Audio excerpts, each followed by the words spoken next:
Magandang gabi po, mga kabikay. Welcome po sa ating Barangay Kapre. Ako po muli, si Boy Kapre. At isa na naman pong kwento na mula sa tunay na pangyayari ang ating ibabahagi. Simulan natin. Taong 1975. Kasagsagan ng anihan noon at nasa taniman ako ng aming mais. May iilang hektarya rin kami ng lupang taniman na siyang nagsisilbing taga-supply ng pagkain namin sa araw-araw. Pag-aararo, pagbubungkal, pag-aabuno at pagbabantay, mga iilang gawaing aking ginagawa. Dugo at pawis ng aking ibinuwi sa lupaing iyon. Kung kaya't hindi ko magawang maibenta ito, kahit pa man dumating ang panahong walang-wala na kami. Minana ko pa ang lupaing ito sa kanununuan ko. Naitawid ko na rin sa elementarya hanggang sa high school ang dalawa kong anak na lalaki na ngayon ay nasa sentro ng bayan na nagtatrabaho. Naninilbihan bilang tagapangasiwa ng lokal na pamahalaan. Nang lumawas sa bayan ang dalawa kong anak, ako na lang mag-isa ang naiwan sa buhay.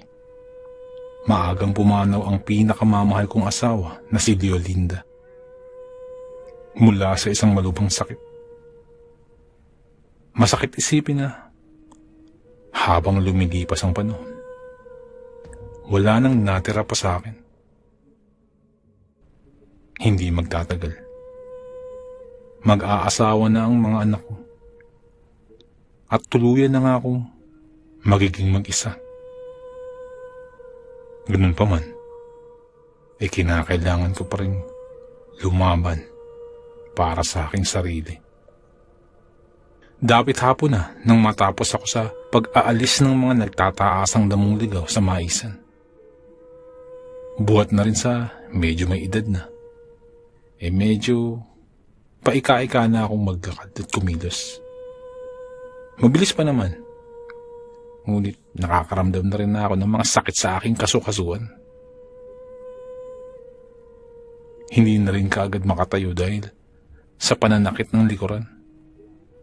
Nirarayuma ako madalas. Napabuntong hininga pa ako nang makatayo. Iniisip ko na sa susunod na mga araw, baka sa banig na lamang ako. Dahil kung minsan, nakakaramdam din ako ng panghihina. Dahan-dahan kong pinulot isa-isa ang mga kagamitan at maingat itong ibinalik sa maliit na kubo na nasa hindi naman kalayuan. Gumugol din ng ilang minuto bago ako makarating sa kubo. Na kung tutuusin dati-rati saglit lang sa akin yan. Tinatakbo ko pa. Habang inaayos na ang mga kagamitan para bitbitin sa pag-uwi, napansin kong gumagalaw ang mga puno ng mais sa gitnang bahagi ng maisan. Parang may kung sinong yumuyugyug sa mga mais doon. Kung kaya't sinigawan ko yun. Sumigaw ako na kung sino man siya, huwag niyang gagalawin ang pananim ko. Pero sa halip na tumigil, mas dumami pa ang puno ng mais na nagsisigalawan na maihahalin tulad na sa hinagupit ng malakas na hangin. Nag-init ang ulo ko. Hindi na ako nakapagpigil at pumulot ako ng bato at saka pinagbabato sa bahaging iyon ng taniman. Bato lang ako ng bato. Habang nagmumura at pinapalayas ang sumisira ng aking taniman. Maya-maya ay gumalaw ang maisan. Parang may lumalabas.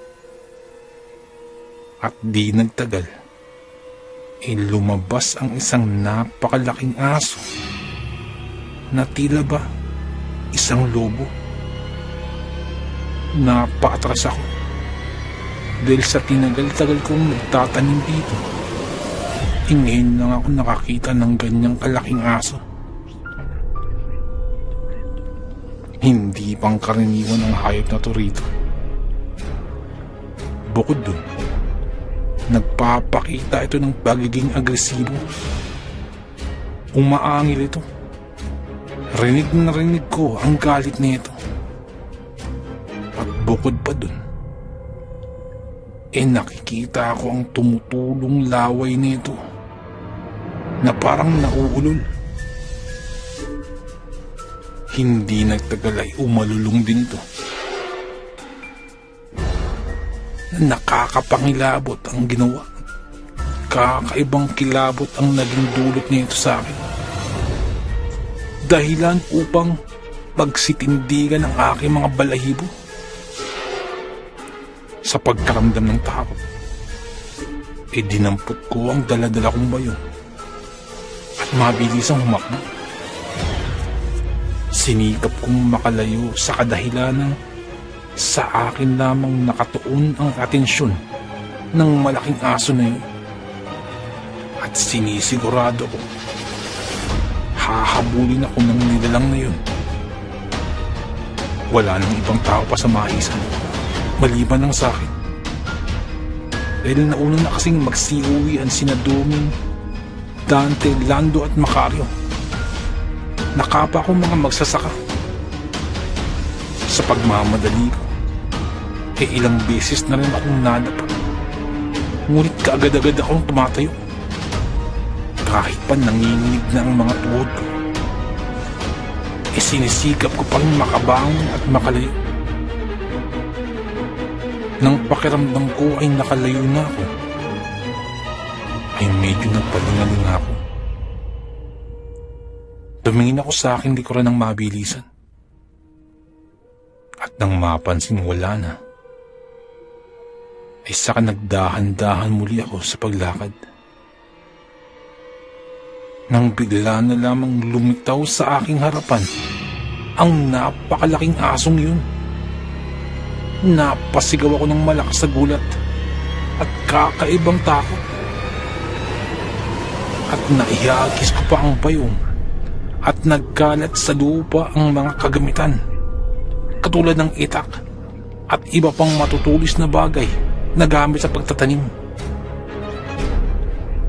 Sa sobrang takot ko, napabalikwas ako. Napasalampak ako sa lupa. Parang hindi ako makagalaw masyado dahil sa labis na takot.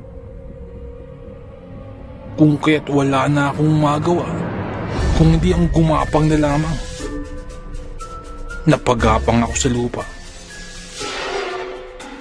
At nang lingunin ko ang aso, ay dahan-dahan na itong lumalapit sa akin. Sinikap ko pa rin gumapang. Kahit hirap, ay nagpumilit ako para lamang makalayo. Hanggang sa naramdaman ko na lamang na parang may likidong pumapatak sa aking paanan.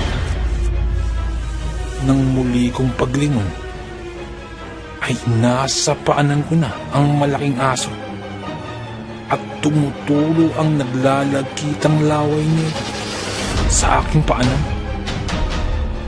Ang init ng laway nito na para bang napapaso ang aking balat. Hindi na ako nakakilos pa, kung kaya't pumaibabaw na sa akin ang aso. Sa kabilaan ng aking kinasapitan, sinikap ko pa rin pagtanggol ang sarili ko. At buong lakas kong pinigilan ang pagsunggab niya sa pamamagitan ng aking mga kamay at bisig. Pilit kong pinangsasalag ang aking mga braso sa kanyang mga atake. Hindi maipagkakain ang masyadong malakas ang tinataglay ng nilalang na to. At talo talaga ang isang katulad kong medyo uugod-ugod na. Kaunti na lang at babaon na sa nakaharang kong braso ang matutulis niyang pangil. Nang bigla na lamang may nakapa ako na parang puluhan ng isang itak sa aking gawing kanan. Kung kaya't hindi na ako nagdalawang isip pa, hinawakan ko ng buong higpit ang puluhan na yun at saka itinarak ang itak sa tagiliran ng aso. Panandali ang humiwalay ang aso sa akin at dumaing sa sugat na natamo. Nagmamadali naman akong bumangon at dinampot ang itak. At kahit medyo paika-ika, ay pinilit kong makatakbo. Medyo nakalayo na ako sa aso ng ilang metro. Pero muli rin akong natigilan nang bigla ulit itong magpakita sa aking harapan. Sumunggabol ang aso. Natumba ako pero sa tulong ng daladala kong itak na mahigpit kong hinahawakan, itinatagan ko ang aking pagkakatayo at inantay na lamang ang aking kasasapitan habang nakakapit sa aking itak at inilagay ito sa aking harapan. Sa pagkakataong ito ay iniisip ko na baka wala na akong kawala sa aso. Ilang sandali pa ay bumagsak ako mula sa napakalakas na pagdaluhong ng aso. Halos mawalan ako ng malay sa tindi ng lakas. Kasunod nun ay tila dumanak ang dugo dahil naamoy ko ang lansa ng nagkalat na dugo. Kumalat ito sa aking katawan. Ngunit halos kasabay nun ay ang pag-atungal ng malaking aso at nananatiling hawak pa rin ng aking kanang kamay ang itak.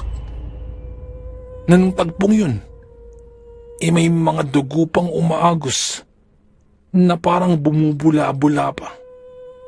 Kinapaka pa ako ang aking sarili at napagtantong wala akong tama. Mukhang napuruhan yung aso, lalo na sa pagsugod niya sa akin at siya mismo ang tumama sa itak. Nakuha akong makatakas sa pangalawang pagkakataon. Gumapang-gapang pa ako sa lupa habang tumatakas. Medyo masama ang tama sa pangalawang pagkakataon sa aso, kung kaya't hindi niya na ako nakuhang habulin pa. Hanggang sa nawala lang din ito bigla sa aking paningin. Pagkarating sa bahay, hinugasan ko at ginamot ko ang mga gasgas na natamo. Napadasal ako ng wala sa oras dahil dun. Hindi pang karaniwang aso ang nakita ko. At sigurado akong isa yung asbo. Isang uri ng aswang na nagbabalat kayong aso. Subalit sa katulad kong may kaalaman sa mga lahi nila, makikilala at makikilala ko sila. Hindi lang naman yun ang unang pagkakataong nakasagupa ako ng ibang uri ng aswang. Dahil nung nabubuhay pa ang asawa ko, lalo na sa kapanahon ng nagdadalang tao pa siya, kiraming aswang ang dumadayo sa aming tahanan. Tiktik, balbal, manananggal, mayroon pang tiyanak, sigbin, at kung ano-ano pang kababalagan na hindi mapaliwanag na nilalang. Kahit na nung iniluwal na at nasa unang taong gulang pa lamang ang aking anak, may kung sino-sino napapadpad sa bahay na nagpapanggap na kunwari ay naliligaw. Yun pala naghahanap lang ng mabibiktima. Mabuti na lang at sinanay ako ng aking ama sa kung paano malaman at makaligtas mula sa pambibiktima ng mga ito. Nagamit ko rin ang natutunan mula sa aking ama para sa kaligtasan ng sarili at para na rin sa aking pamilya. Matapos kong mabendahan ang mga galos sa kamay at braso, naghapunan na ako at natulog na pagkatapos. Hindi pa ako masyadong nakakatulog nang umalingaw-ngaw ang napakalakas na alulong na nagmumula sa labas. Agad-agad akong napatayo at hinablot mula sa lagayan ng aking itak. Naghanda ako at kasama sa paghahanda ko ay pinahiran ko ang itak ng langis at saka dinasalan na rin. Pinatakan ko na rin ang katas ng kalamansi ang dulo ng itak. Ang mga paraang kasing yun ang pinakaunang natutunan ko sa aking ama na epektibo namang panglaban sa aswang. Sinilip ko sa bintana ang pinagmumulan ng alulong na yun. At dahil madilim, hindi masyadong maliwanag ang buwan. Hindi ko makita kung sino o ano ang may gawa ng ingay na yun. Nagmatsyag ako at nakiramdam sa paligid hanggang sa nagkusa ng lumapit ang nilalang. Hindi ako nagkamali ng akala. Yung asbo na sumalakay sa akin sa maisan ay siya ang naririto ngayon na umaaligid sa aking bahay. Hinanda ko na ang sarili sa maaaring mangyaring sagupan. Kahit na nanghihina na ako dahil sa maghapong pagtrabaho sa bukid, hindi ko naman magawang magpahinga dahil nasa malapit lang ang kalaban. Nagmatsyag pa ako at nakiramdam at nananatiling sa loob lamang ng aking kubo. Hindi nagtagal, pumasok na ang asbo gamit ang likurang pintuan na kanyang giniba. Matagumpay itong nakapasok sa loob at wala nang inaksayang oras. Agad itong tumungo sa kinaroroonan ko at nagsimula ng umatake. Akala niya siguro makukuha niya ang kanyang gusto at malalapa niya ako ng buhay. Aminado akong may edad na, pero pagdating sa labanan kontra aswang, gising na gising pa ang aking diwa. Nakailag ako sa mga pag-atake ng asbo. May pagkakataon nga lang na nadadapisan ako ng kanyang matutulis na kuko. Dahan-dahan hinihigop ang lakas ko. Ganun pa man, ay hindi ko ininda ang paunti-unting pagkirot ng aking mga sugat. Sinubukan ko rin patamaan ng hawak kong itak ng asbo. Subalit bigo ako dahil mas maliksi ito kumpara sa kilos ko. Hindi pa rin ako tumigil hanggang sa humugot ako ng lakas sa galit ko. Nagpatuloy lang ako sa pagwasiwas ng itak. Ngunit sa kabila nun ay napakaliksi pa rin ang aswang. Hanggang sa natsyempuhan ko at napatamaan ko nga sa bandang tiyan ng asbo. Daplis lamang yun. Pero kahit daplis, umuusok na ang bahaging natamaan. Dinampot ko rin ang iba pang mga gamit sa bahay at pinagbabato sa kanya. Parang panlinlang din sa kanyang ginagawa.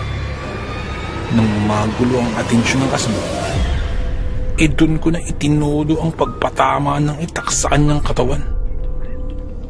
Hanggang sa tuluyan na itong nawalan ng balanse at naabot ko na ang kanyang leeg.